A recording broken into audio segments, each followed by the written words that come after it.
Kumusta mga pare ko eh? Yan, so maglilipat tanim tayo ngayong araw na to. Sakto. Makulimlim. Maganda maglipat tanim ng ating mga sili. Yan, so hindi masyadong kagandahan ng lupa dito sa amin. So ang ginawa ko, nag-hukay ako ng butas. Tapos maglalagay ako ng vermicast. Yan. Para kahit papano, meron siyang nutrients na makukuhanan. So maglalagay lang tayo ng vermicast, mga 3 dakot. Yan. Ang vermicast natin ay galing sa Siron Backyard.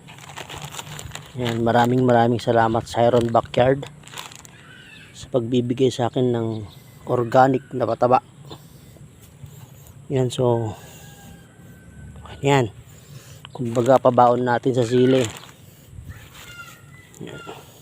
Tapos yan, takpan natin ng lupa konti. Hindi masyadong maganda yung lupa dito, kaya ganitong ginagawa ko. Yan.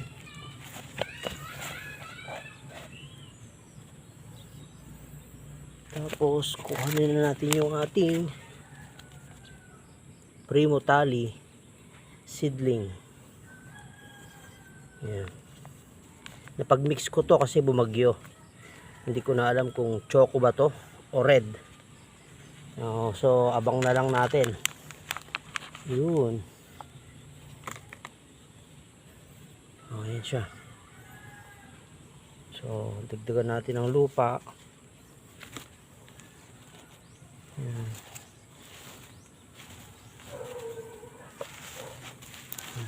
Kunting dahon-dahon pa.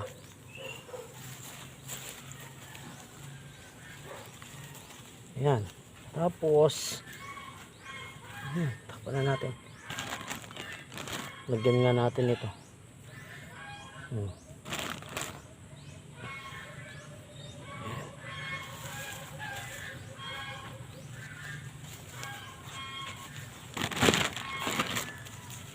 Tapos tabunan na natin ng lupa.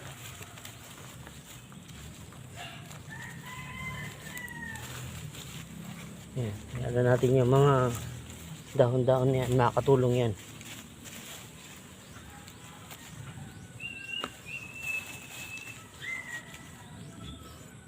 Oh.